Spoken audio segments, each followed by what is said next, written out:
am a staff attorney with the Tennessee Environmental Council and their Policy and Legislative Affairs Coordinator. And I've been working with them for about a little over a year now.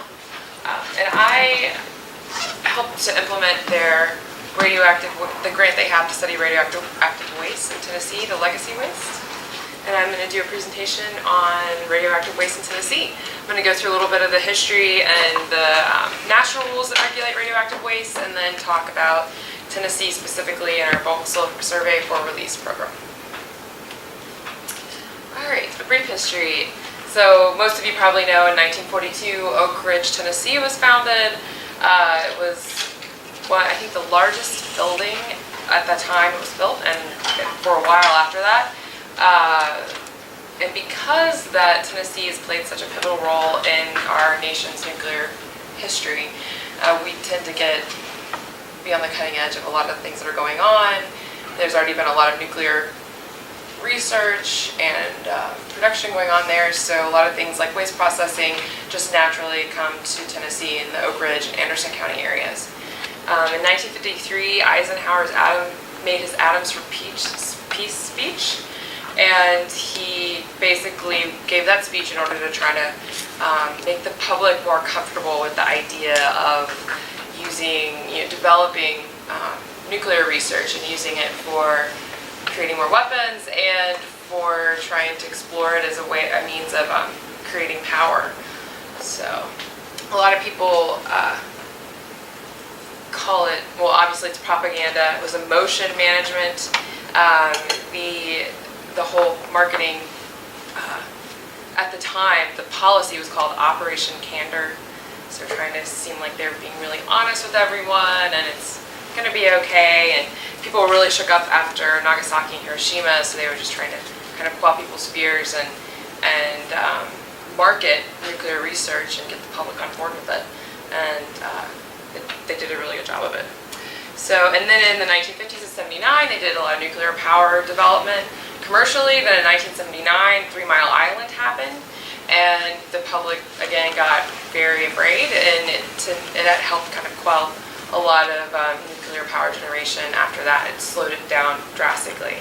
Then in 2001, the nuclear renaissance began, and some of the drivers for that are just the increasing energy demand and our security of our energy supply.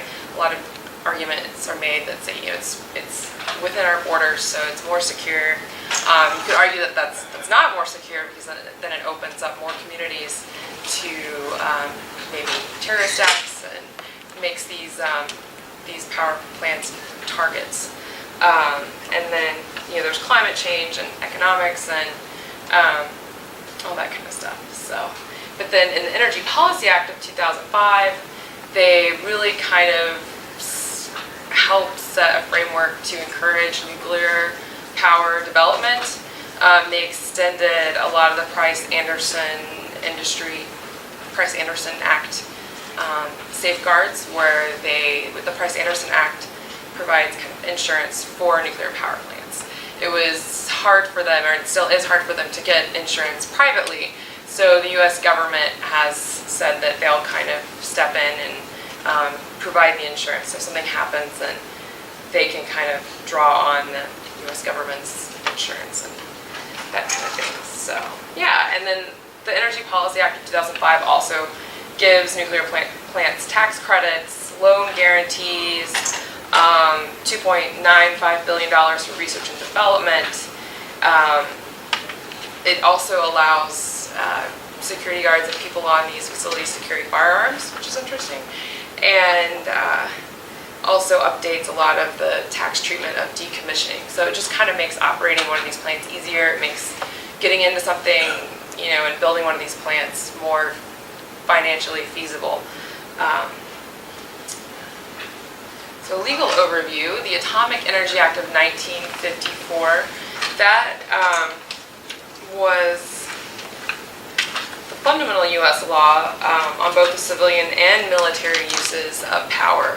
So it governed both sides of it, and it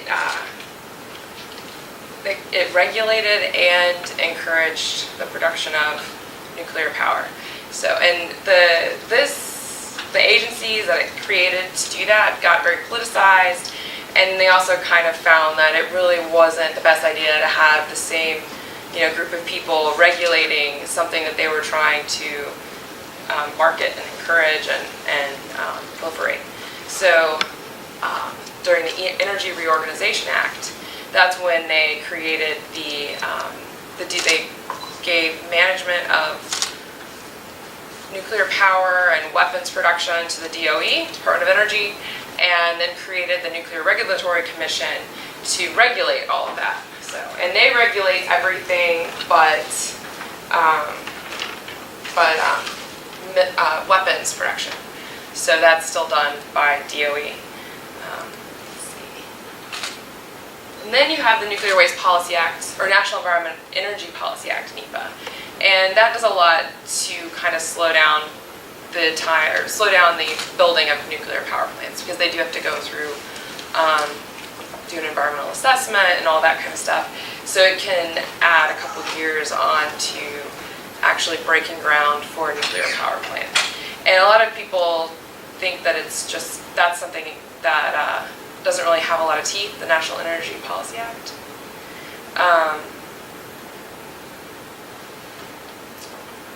But it does, and it slows down power plants and can give groups a chance to organize and research and build up opposition against plants, or just kind of fill out the community and see if that's something that they really want. And the Nuclear Waste Policy Act, that has to do mostly with high-level radioactive waste and spent fuel, and that's just an act that requires research and development of a permanent disposal site, which was Yucca Mountain for a while and is not Yucca Mountain right now. And I don't know of any other site that they're actually looking at present. I'm sure they have their ideas, but they haven't made any substantive progress, it seems like, on having a definitive site for high-level radioactive waste and spent fuel. And then there's a low-level radioactive waste policy Amendments Act, which is something that we are more interested in, because it gives Tennessee the right and the responsibility of dealing with the low-level radioactive waste, and it encourages states to form compacts so that they can work together to dispose of this waste and all that kind of stuff. Now the NRC still regulates the states and regulates the different facilities and waste disposal processes, but it gives the states a lot of independence on that. So, and then the Price-Anderson Act, again, it shifts liability coverage for nuclear accidents to the federal government instead of the facility actually having a private insurer, because no insurance company really wanted to take that on. The Energy Policy Act of 2005, again, which extended and enhanced everything under the Price-Anderson Act. And then, it's just one of a quote I really like from a legal paper I read while I was doing the research. Our obligation is to give succeeding generations a real choice and the opportunity to shape their own decisions, while at the same time not imposing a burden that future generations may not be able to manage. And that speaks to intergenerational equality, and also kind of pulls in some smaller schools of thought that say that, in disposing of this waste, we don't know how it's going to be used in 100 years. Maybe they will be able to deal with it, or maybe it'll be useful in a way that we don't foresee.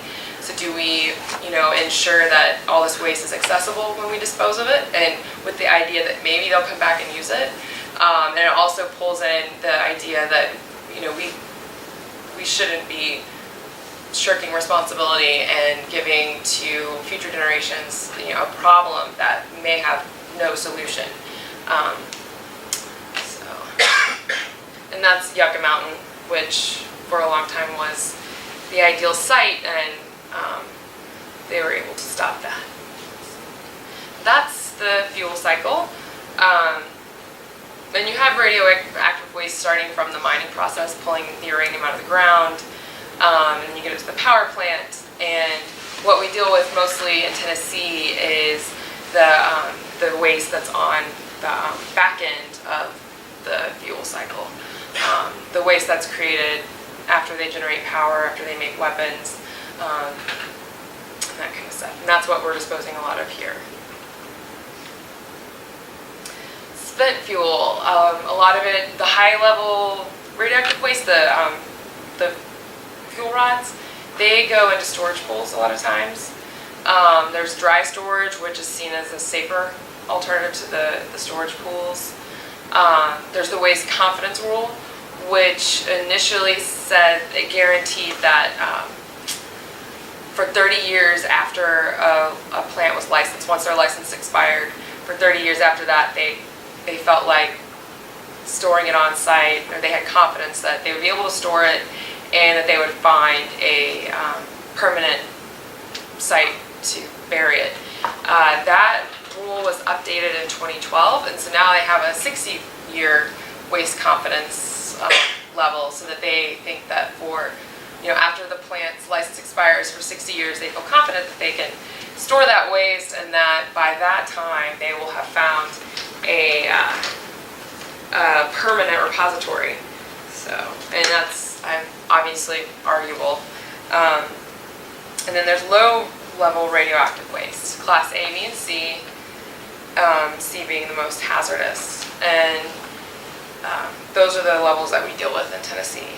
So, and the high-level radioactive waste is spent fuel and then fuel reactors. And in Memphis, we have the Studsvik processing facility, which is one of 2 facilities in the world that can dismantle reactors. So they're dealing with very high-level radioactive waste, probably as high as you get, right?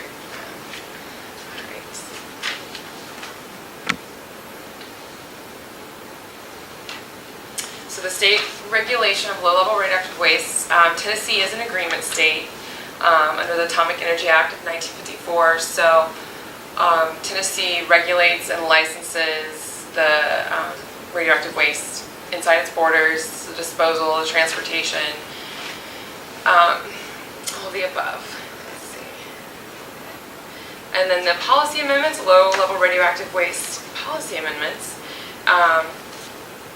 States became responsible for their low-level radioactive waste, so they have to find a way to dispose of it themselves. And that's when they were encouraged to form compacts, and Tennessee is in the Southeast Compact. And then, and these numbers in the year 2000, 15.47% of the nation's low-level radioactive waste was disposed of in the Southeast. So 15.47, then 46.69 was disposed of was from Tennessee. So that just shows you how much we're processing. Well, not necessarily all of it is disposed of in Tennessee. We're processing about half of it that comes into the Southeastern Compact.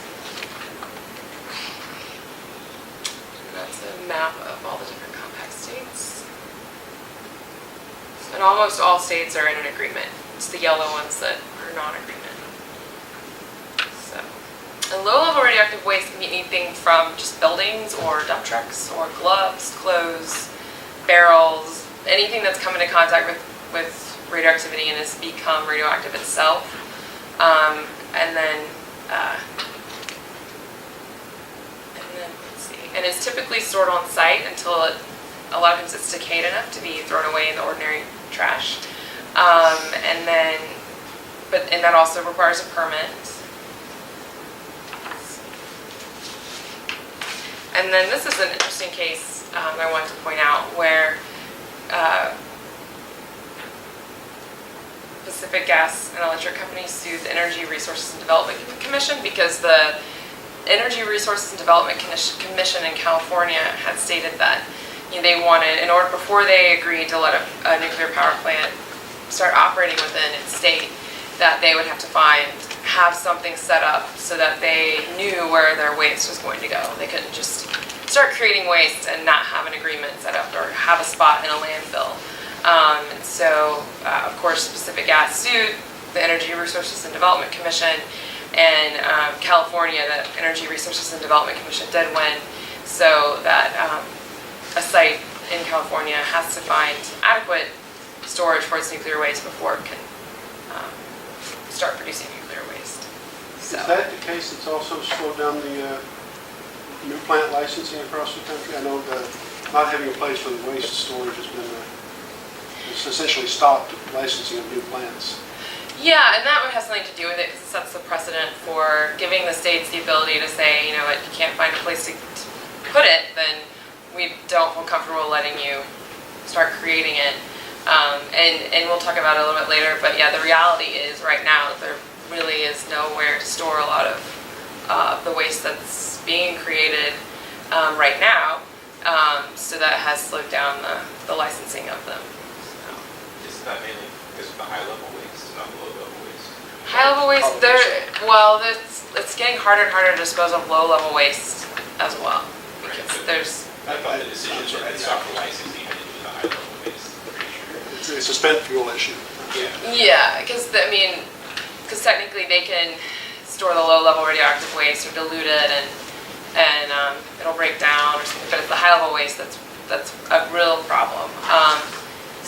Kelly, I think he's talking about the waste confidence process, and that there was a court decision in 2012 that said that waste confidence of the NRC was invalid. The court ruled that, and so there's a process going on right now that for the NRC, the court told the NRC that they had to revise the waste confidence part of their licensing process. Not valid. Yeah, but it's all got to do with the high-level waste and the fact that there is no place to put it, and that's a multi-year process that the NRC is going through right now, except for the work stoppage of the government. Right.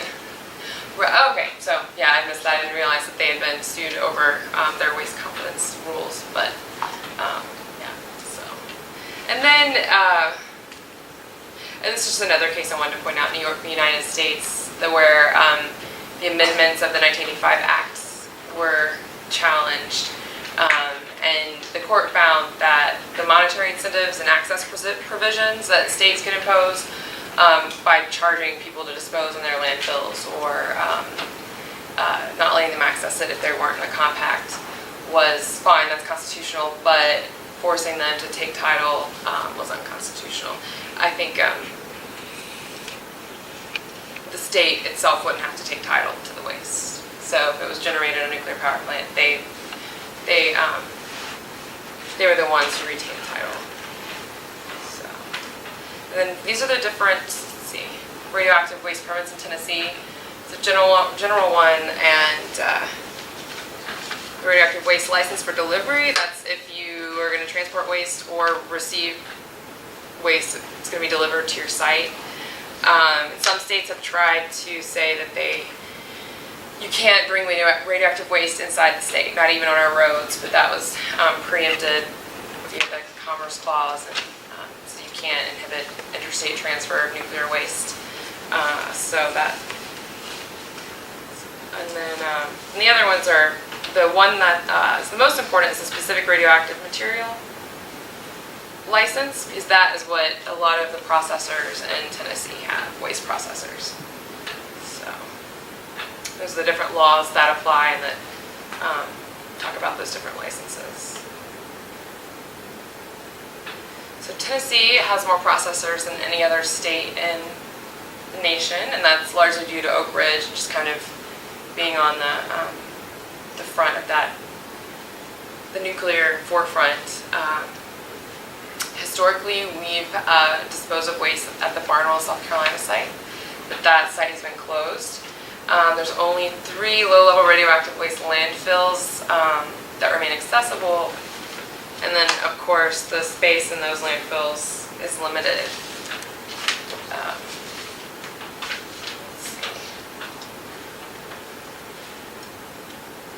The NRC has authorized indefinite storage of low-level radioactive waste at the sites where it's generated.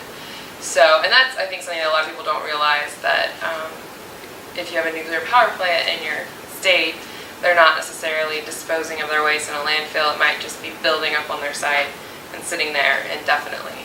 And as long as it's safe, and that is definitely, it's not a very well-defined term. So there's a lot of room for multiple interpretations there. That's a list of the radioactive waste processors in Tennessee. And right now, the only site that is open for Class A waste that I found was the Clive dump in Clive, Utah. And then for Class B and C there's a dump in Anderson County that takes classes B and C.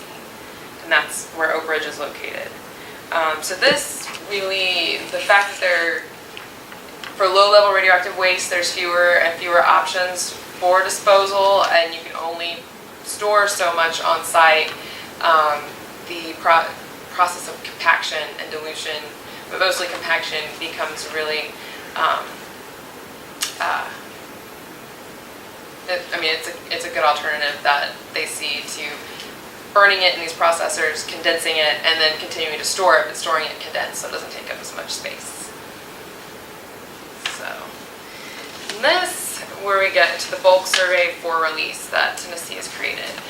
There are other states, and the bulk survey for release is where Tennessee is allowing waste that has a certain radioactivity level to be disposed of in Class 1 landfills, which are landfills that take regular municipal non-toxic waste. And this is something that's being done in other states. But the difference for Tennessee is that it's a standardized blanket permit. So where other states have a case-by-case analysis of the waste that's going in, once a processor receives a permit to use the bulk survey for release program, it kind of has free license. They're not looking at each disposal on a case-by-case basis. And another problem is this decision was internally made. It didn't go through any public process. People weren't able to submit comments or talk about it and didn't really know what was happening until after it was done. An internal decision was made, and then people started finding out about it after the fact. And a lot of this is it's internally regulated. The generator decides if it's slow enough to be disposed in the landfill, and then it is measured once it gets to the disposal site, but there's room for error in that measurement. Is it actually being measured? And then these landfills, these cities that are allowing the waste to be disposed of there, are also earning money off of that. So there's an incentive. There's an incentive for the processor to lie about it, because they're getting paid to process this waste. They need to have a place for it to go. They can't just keep it. And then there's an incentive for the people measuring it to landfill to lie about it, because they're earning money. The city is usually earning money off the disposal of it, so they may want to keep it coming in. So it's just a process that kind of opens up a lot of wiggle room for people to fudge the numbers. So let's see. Oh, and then 2010 actually, there was 1.5 million pounds of waste disposed of, and 40% of that 1.54 million pounds went to the South Shelby landfill in Memphis. And a smaller amount went to the North Shelby landfill, and then some of it also went to landfills in East Tennessee. That number is down though from 2009, when 3.96 million pounds were disposed of. So, and the latest numbers I could find were for 2010. I don't know if you knew of any that were later than that, but I think on the TDEC website you can find 2011 maybe, but not 2012. So the landfill classification, the Class 1, which is non-hazardous municipal waste, so it's not even the most regulated or landfills that are taking this low-level radioactive waste. And just the Class 4 there that takes construction, demolition waste, shredded tires, that's actually more, that type of waste is similar to what type of waste they're disposing of, the radioactive waste, because it's a lot of concrete and different building materials and different vehicles and things that have been in contact with radioactive waste and are now low-level radioactive waste. And these are the landfills that accept the waste.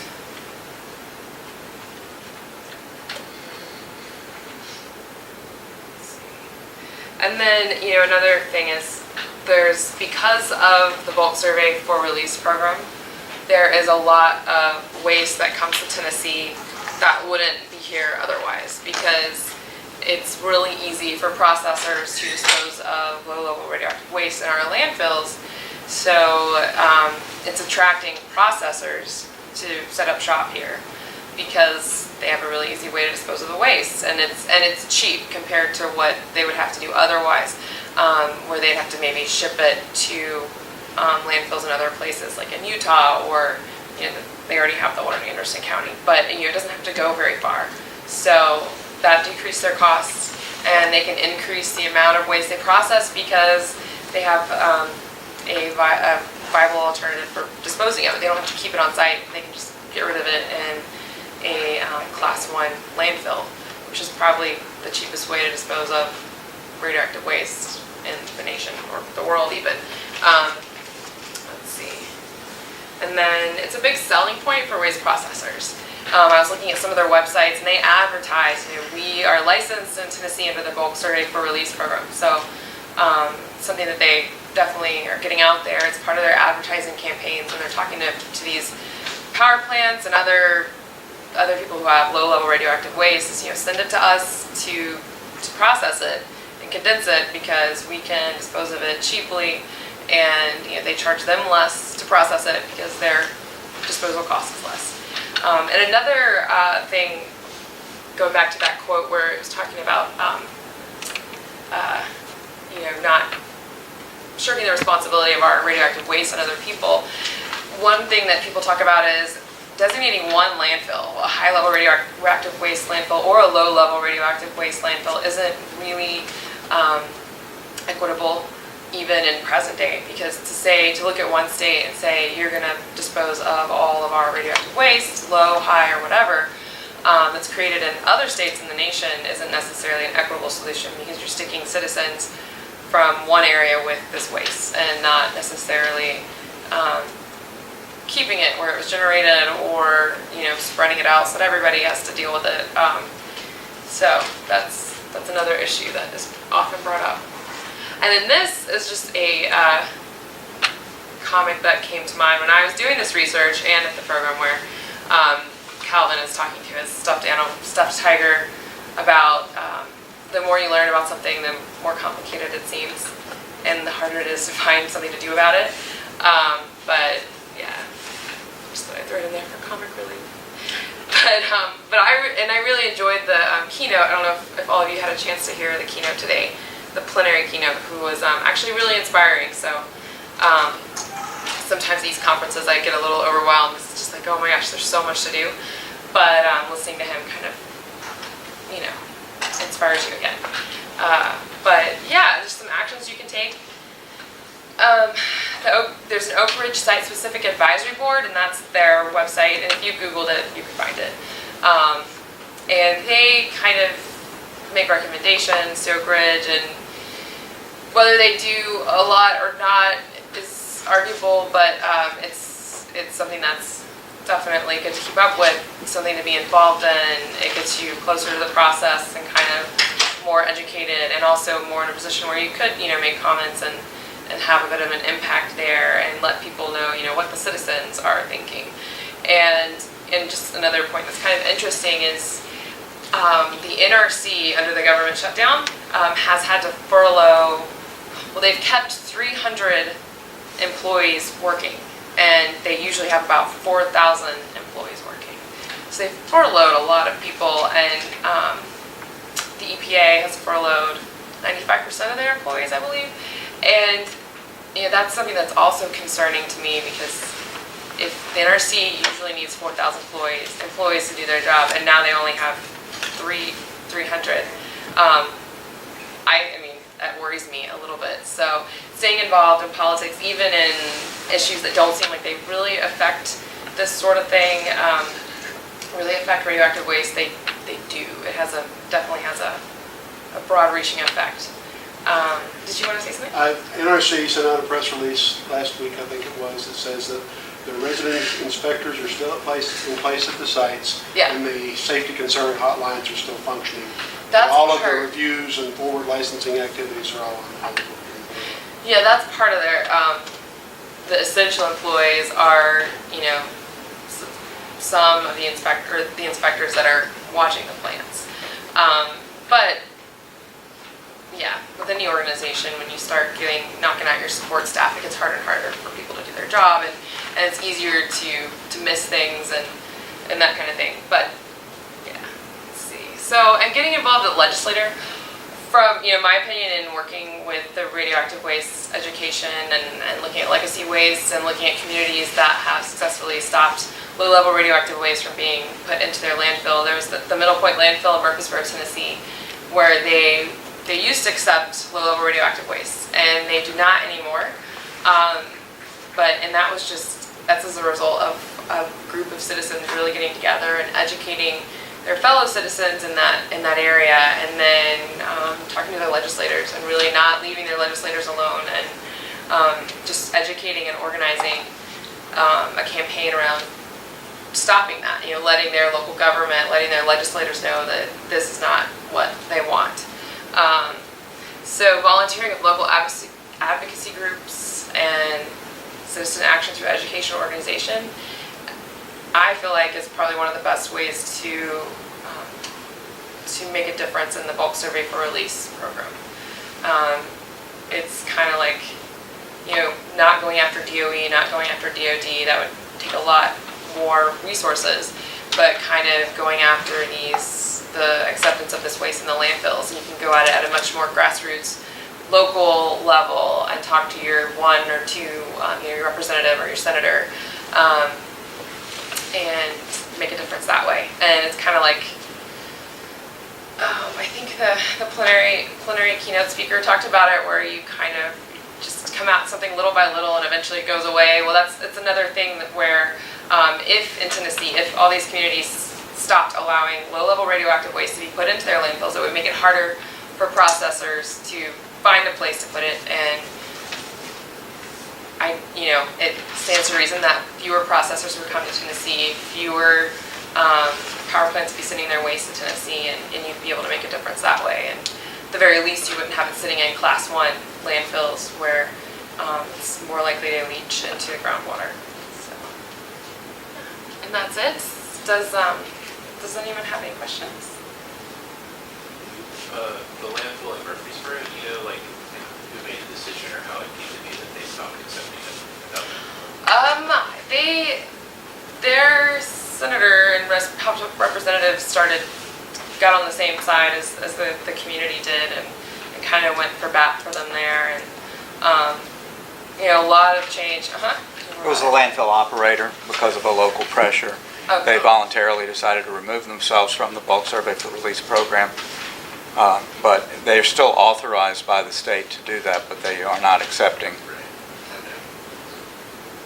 And just so everybody knows, the Tennessee waste processors receive about 50 million pounds a year of low-level radioactive waste for processing. And when I was working a bill in the state legislature several years ago to ban bulk survey for release, the fiscal note on the bill recognized that 30%, about a third of that, would not come to the state if we didn't have bulk survey for release. I thought that was a good thing, but apparently the state legislature thought having more radioactive waste come to Tennessee was a good thing. The state does get 2 cents a pound on all of that, but it's not a lot of money given the state budget, but it is a little bit of a revenue raiser. Yeah, one other question. So the spent fuel rods are the high-level waste, and everything that the radiation coming off of them touches low-level waste. But I've heard that if they chop up those fuel rods and use part of it to make weapons or something like that, then the pieces or whatever can be considered low-level waste and have to be put into the low-level waste sites. Yeah, I hadn't heard of that, but I would assume that's kind of like chopping it up, mixing it, diluting the waste. It's still high level. When they reprocess, which is turning the fuel rods into a solution, that liquid all still is high level waste, and that's the same stuff really that's in those tanks at Savannah Riverside right now, and really basically at Hanford leaking into the Columbia River. So it's still considered high-level waste legally? Or yes, legally. I mean, and it's still extremely radioactive and one of the most toxic substances, man-made substances on the planet. One thing I know they do is sometimes they'll change the filters and the fuel rods, or the filters at least early, so that the radioactive waste doesn't build up to a level that it's high level. They'll change it while it's still low level so they can dispose Well, of it. that keeps the A from becoming B or C. Yeah. But it still doesn't get into being high-level waste, no matter, even though C is just as dangerous really on some levels as the high-level waste. High-level waste is just by definition just the fuel rods, basically from the power plants, and everything else is, that's why people say, some people like Diane DeRigo says so-called low-level waste, because it's not low risk, and the term is somewhat misleading. Yeah. So people say high-level waste and spent fuel, so that the spent fuel is that, not the high-level fuel rods, but above Class C, so.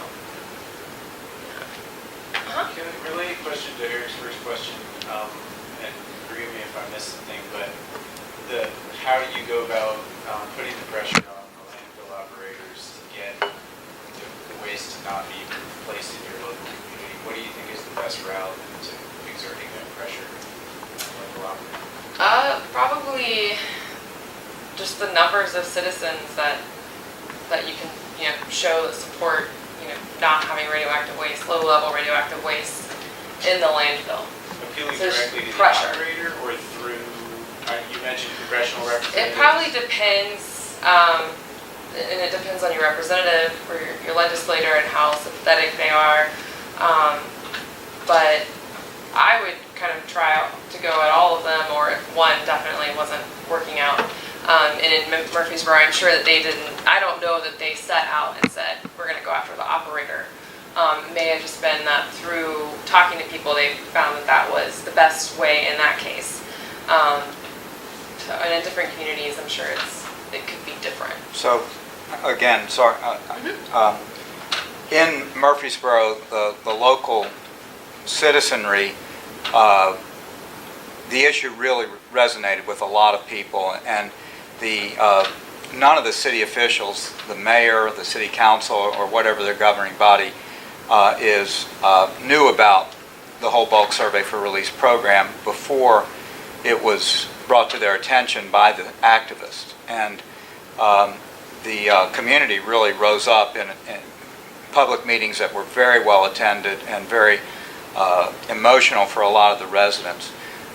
We tried that in Memphis, and were able to build a coalition with some of the Sierra Club Environmental Justice, Rita Harris, and some of the Sierra Club members, and we did get articles in the newspaper. We got a public meeting that TDEC came to announce, and we got the Shelby County officials involved, and but basically I think because Memphis is such a much bigger city, and to reach the threshold of getting enough people's attention wasn't made, and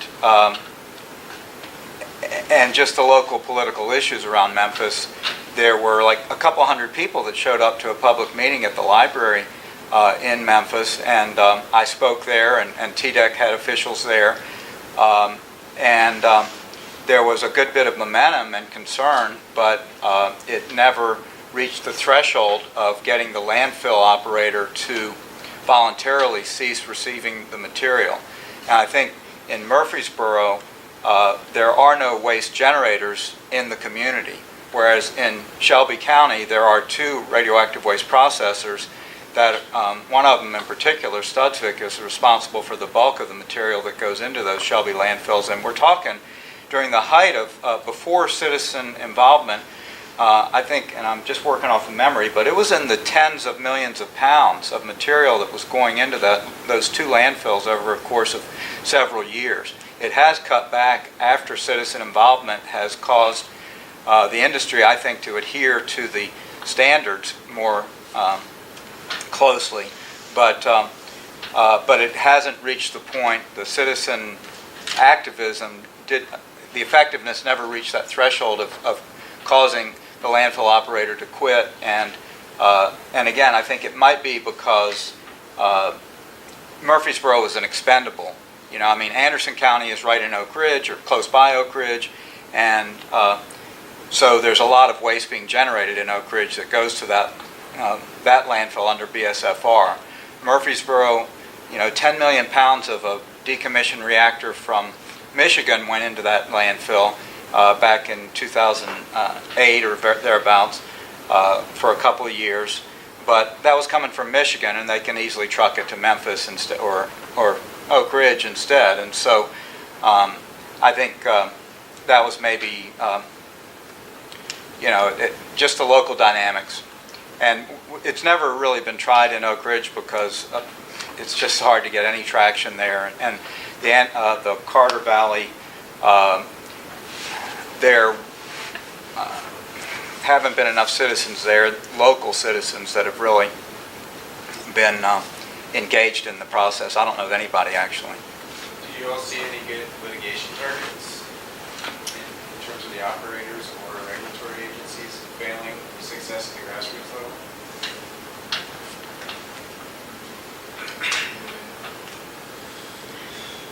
I would think only if you can show that they're not following the standards. Yeah. I think that's where the risk comes. I mean, I think that's the risk with the bulk survey is that they're mixing in things that Right. shouldn't be. Because nobody's really checking but the waste processor. Right. And even when they go through the measuring devices at the landfills, if they've got higher level in the middle and lower level on the outside, it's going to measure the outside waste, and then they're just going to go dump the truck. So there's a lot of, I don't think it's well regulated enough to ensure that people aren't lying about what they're throwing away and lying about the level of radioactivity. So, I mean, I haven't really thought about it from a litigating standpoint too much, but I would assume that you would have to start with talking to the state and trying to reform their process and their regulation of it, and just kind of going from there and seeing what kind of traction you get, and maybe trying to build a movement where you reform it without litigation, and then pursue those avenues at some point if you feel like you have to, and you feel like you can make a case. The whole point of the bulk survey for release was back in the early 90s. The department, the Division of Radiological Health, was falling behind in approving the individual permits for dumping this stuff. And they decided to facilitate the dumping of this stuff, basically make their jobs easier, and also make it easier for the waste processors. So they just issued this blanket ruling, and it was never anything that was approved by the state legislature or anything. It was just an internal TDEC plan, and no other state in those 20 years since then has instituted the same type of program. The NRC, in the states that it regulates, that aren't agreement states, it's had, my numbers are a little bit dated, but for a 10-year period, they had maybe 20 requests because they didn't have to, because the stuff could come to Tennessee. And so when we've pushed TDEC and officials at TDEC, they say, yeah, they hear rumors about violations, but unless the citizens can bring to them a specific time, date, and place of a violation, they will prosecute that, but they can't really respond to allegations that the standards are being cheated upon. And then their logic even goes further when we've asked for testing of the effluent, because they do get the effluent out of these landfills, and the effluent is tested for contamination, but they won't test for radiation because they say that there can't be radiation in there because their standards are so low you wouldn't find any. So they're not going to test to make sure there isn't any. And, of course, that's a classic catch-22 as of the novel. And if you don't know the novel, I apologize. But go back and find it. It's an interesting... But in any case, it's this circular logic, and but the idea of litigation, there's never been that lever or figuring of where the pressure point is to, if somebody can come up with it, that would be great. We tried at the legislative level, and we had enough interest in some of the committees in the legislature to be able to get to the point where we had sponsors and we had hearings, and we passed one subcommittee in the House, and then TDEC, who's not supposed to lobby, they lobbied against us, I believe, in collusion with the industry's lobbyists. And we're talking about the industry. Their lobbyists are the most expensive lawyers in Nashville, and we are citizen lobbyists trying to go against them. And then the State Chamber of Commerce, a man named Wayne Sharper, who's the vice president, he was a guy at TDEC at the time, and he's their environmental person for the state chamber. He was the father of this program. So every legislator I talked to in the office and got some traction with, he followed me and he talked to him, and then those guys would never meet with me again. So yeah, I mean, as far as going through the legislator, I think it's going to just take showing these legislators that their constituents, people who are going to vote for them, really want something different, want it to be more regulated or don't want it at all. But that, I feel like, is the only way you're gonna reach them, is if they're afraid that they're gonna lose their office. And this is. Did you want to ask something? You can finish. Okay. And one thing that Tennessee Environmental Council does we get a grant from the Community Foundation out in New Mexico to kind of look into these issues, and we've reapplied for it and are hoping to get it. But we are going to use that to do research at TDEC on what exactly are they monitoring anything coming out of these landfills? What are they looking for? And like Donnie said, they're usually tell us, well, it's low level, we don't need to check because we know. And just kind of, we're going to look into investigating and testing the river ourselves, just to see, is it leaching and where exactly are you monitoring, and then making that more available to the public so they know if they are monitoring the leachate, and if they might be monitoring it, but they might not be looking for radioactivity. So something we're going to do, and that could give some groups kind of a foothold in the future, depending on what we find. So that's kind of like what I was going to ask, I guess. I was going to ask you so they completely rely on the generators to gather any kind of idea of the activity of the waste? Yeah. They, okay, and is there any, as far as the safety standards or regulations go for the waste, is there a pre-approved containment unit that it at least is put in to somewhat prevent runoff? So it's just, however... It's just thrown in the landfill because the standards, I don't argue that the standards are reasonable. What I argue is about compliance. Right. And TDEC has admitted that they visit these waste processors. You have to be licensed to release materials under bulk survey for release, and that's why they brag about it on their websites, the individual ones. Basically, the TDEC inspectors visit these facilities once every 13 months on average. Once every 13 months. And they admitted that not every time do they consider bulk survey for release. And I've heard anecdotal stories of the inspectors basically just staying in the office and making sure the paperwork was done. To my knowledge, state inspectors do not go into the radioactive waste processors' facilities and start with a Geiger counter or any other detection device really going, well, let's see if you've really, and they've never checked a load randomly. It's as if you have speed limits on the highway and you have no highway patrol. And so we're all just going to go, 55, and that would be the limit, analogous to what the limits are on the bulk survey for release on the white paper that the TDEC has. But there's no enforcement. So who would go 55? Right. I know I wouldn't. So and the next thing is, these guys aren't Boy Scouts, these waste processors. They've been, the EEOC violation against the Studsvik or race is well documented. They paid a $650,000 fine for a bunch of abuses, and TDEC never even asked EEOC what the basis of the case was. And the basis of the case was a clear violation of the license. Step-by-step violation of you could go chapter and verse. And they didn't even bother to look into it. And the EEOC thought it had enough merit that they ran the case, and the company thought it had enough merit to pay $650,000 to get out of the case. And that was, the company got sold, so Studsvik is different from Race, which was the original, but basically that's the level of oversight. I maintain that there's not much. Yeah, and that's the fear is, if it is really as low as they say, then yeah, and it could be fine, but there's no way to really know.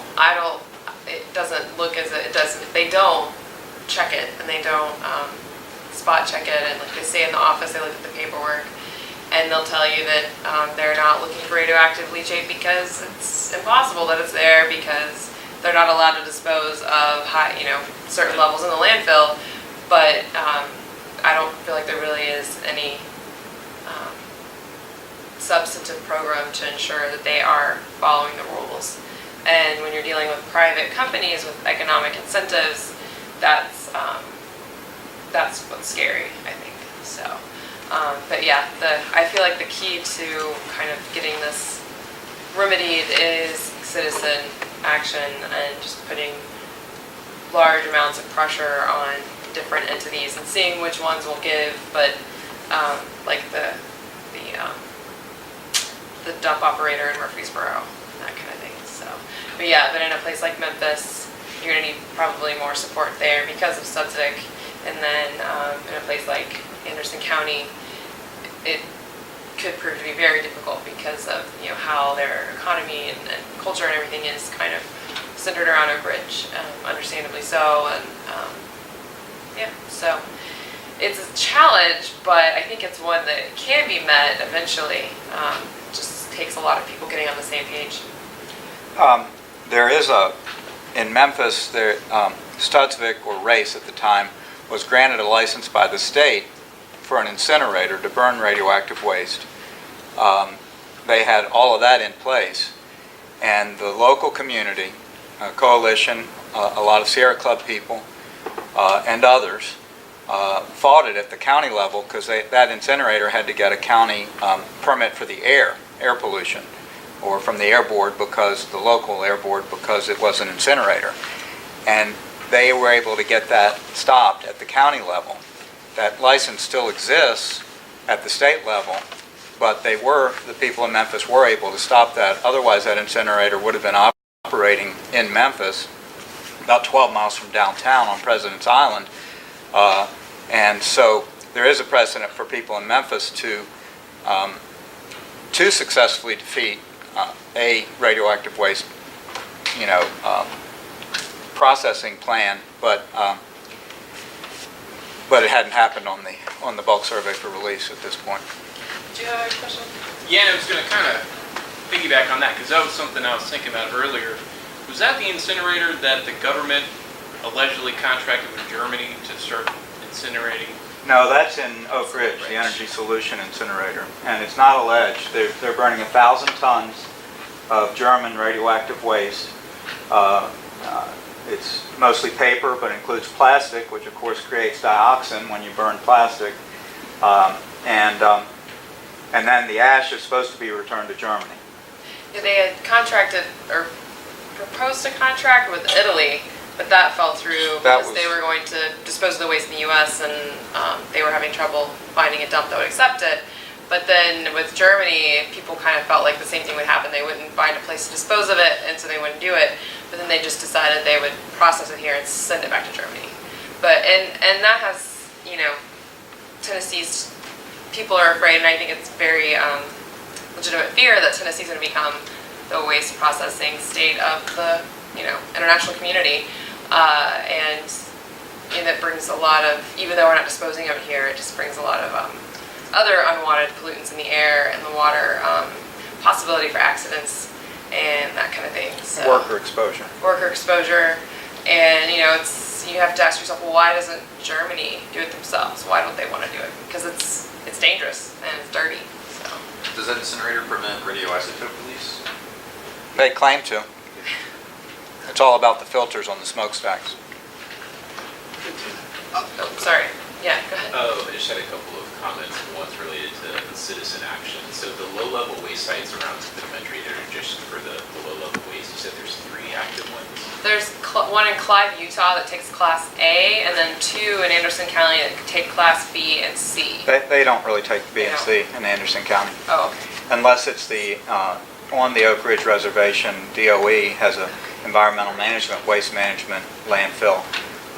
They may take B and C, but Andrews, Texas is the newest one, and I think they are actually accepting the waste. And then Well, South Carolina still doing it. Barnwell takes for their own compact, which is South Carolina, New Jersey, and I think just South Carolina, New Jersey. But they stopped taking it for all the states, so we can't ship, the processors from Tennessee can't ship it there anymore. Right. Well, I'd heard that the one in Texas, the newest one they opened, it took them like over 30 years to be able to get that new site open. They tried to open it in like 10 or more other states and it was stopped because of citizen opposition. So just wanted to highlight that as a citizen opposition. Yeah, and the guy that owns that is a good friend of the governor, and there's serious allegations of corruption at the highest level to get that dump approved, and it's over the Ogallala Aquifer. They actually moved the map of the Ogallala Aquifer to not include Andrews, Texas. If you look at the older maps, it did include it, now it doesn't. And of course, maybe it is shrinking, but the rain still drains in the same way, I'm sure. But that facility takes B and C, or is going to be taking B and C, and a lot of that B and C is being processed in Irwin at Studsvik. And I went to a presentation on Barnwell earlier this year, and they were talking about how they used to just put the waste in there in cardboard boxes. Now they put them in concrete, except there's holes in the bottom of the concrete to allow airflow or something. It's not even really containing it very well. But I also wanted to mention Aerojet in Jonesboro that makes depleted uranium weapons and nuclear fuel services in Irwin that processes fuel for the Navy. And I'm friends with somebody in that community, and they did water testing in the river, the Nolan Shucky, and found highly enriched uranium 95 miles downstream of Irwin, their facility. Yeah, and it's actually that same, I can't remember his name right now, but it's the scientists who did that we, if we get the grant approved, we'll be working with to kind of look at the water and groundwater around the Shelby County landfills. And did you have another question? And then you, sorry. Well, I just had a brief follow-up. Are they trucking it in, or is that coming in by rail? How are they bringing the waste in now? I think it's a lot They of never trucking. specified either. I think it's truck, and it's from Virginia. Virginia is the port of entry. I think Norfolk. And for folks who are interested, there are some full-page handouts on the Mountain Justice table about the German waste in Tennessee issue, if anybody wants to look at those. And it's 4:20, so, and we ended at 4:15, so if you, My comment Anybody was wants to only leave, saying, being able to attack the waste that's coming from outside is probably one of the best things to get the city to re-up, saying it's not even our waste. yeah, and to get more people on board from more political sides and saying it's international, we shouldn't have to deal with it, that would probably get a lot of people on your side. Great, well, thank you. Oh, and this is Donnie Safer, who's actually, he's the board chair of the Tennessee Environmental Council, and has been working on radioactive waste issues since like 1970. Well, yeah, off and on. Okay, so yes, a long time.